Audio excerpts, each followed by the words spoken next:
YouTube family, કેમ છો? મજામાં? આપ સૌનું એક નવા વિડીયોની અંદર સ્વાગત છે। તો મિત્રો, આજે આપણે ઘઉંની અંદર કાલે પાણી આપી દીધું હતું અને વિડીયો બનાવવાનો બાકી હતો। આપણે આની સાથે છે એ શું આપેલું છે એના વિશે વાત કરવાની છે। તો વિડીયોને સંપૂર્ણ જોજો અને ચેનલની અંદર નવા હો તો ચેનલને સબસ્ક્રાઈબ કરી નાખો અને વિડીયોને લાઈક કરી દો। તો હવે મિત્રો, પહેલાં તો આપને સૌને જય સોમનાથ। આજે થોડુંક વિડીયો બનાવવાની ઉતાવળ હતી એટલે ભૂલાઈ ગયો તમને સૌને જય સોમનાથ કહેવાનું। હવે તમે જોઈ જાઓ, મારી પાછળ જે કાંઈ દેખાય છે ને એ છે આપણા ઘઉં છે અને આપણે છે એ 6 તારીખે વાવેતર કરેલું હતું અને અત્યારે હું તમને બતાવું છું કેવડા થઈ ગયા છે। 6 તારીખે વાવેતર કરેલું 45 દિવસના ઘઉં થઈ ગયા છે, પણ હવે લગભગ 15 દિવસની અંદર છે એ આ ઘઉં નીકળી જાય છે। હું તમને બતાવું છું। અત્યારે થોડો પવન તડકો આમથી છે એટલે એ રીતના જ રાખું। તો મિત્રો, આપણે છે ને આપણી ચેનલ એક એવી ચેનલ છે જેની અંદર ખેડૂતને લગતી ટોટલ ઇન્ફોર્મેશન હું આપણા સુધી પહોંચાડતો હોઉં છું।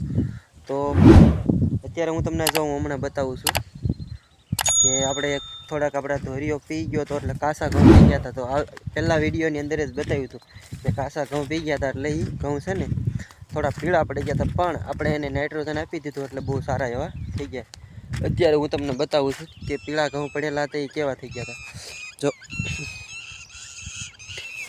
મિત્રો, આ ઘઉં છે ને આવડા એ પીળા પડી ગયા હતા। જો આ રહ્યા ને, તમને બતાવું છું।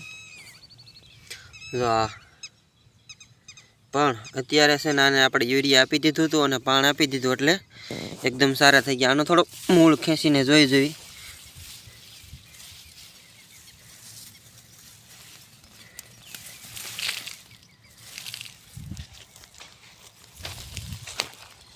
જો આમાં મૂળ છે। ત્યાર પછી આ છે ને આપણે કાસા નહોતા પીધા ને એ ઘઉં ખેંચીને જોવાના છે।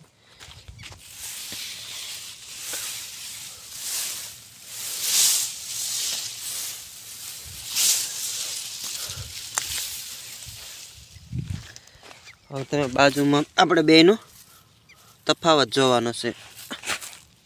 આપણે આ પાળિયાની અંદર જ ખેંચ્યા હતા, આપણે આની અંદર કાસા નહોતા પીતા અને આ પાળિયાની અંદર શરૂઆતમાં મોકામાં થોડા ઘઉં છે એ કાચું પાણ પી ગયો એટલે મતલબ કહેવાનો મતલબ એ કે આને પૂરતી ફૂટ ન થઈ હોય અને પાણ આપી દેવી તો છે એ ઘઉંનો વિકાસ થતો નથી।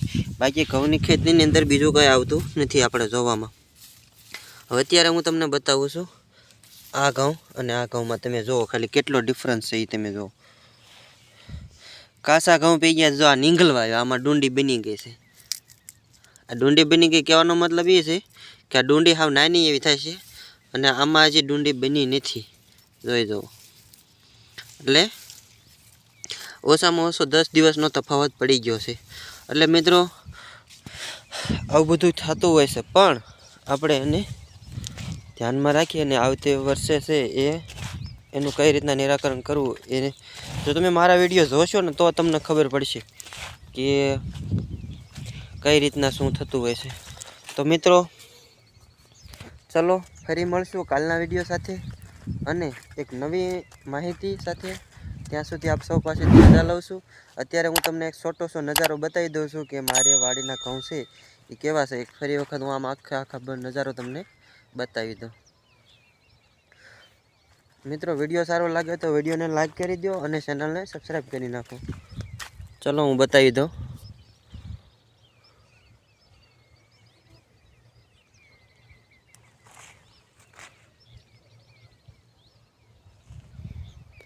સવારનો નજારો છે માટે છે એ આ બાજુથી ને સારું રિઝલ્ટ આવશે।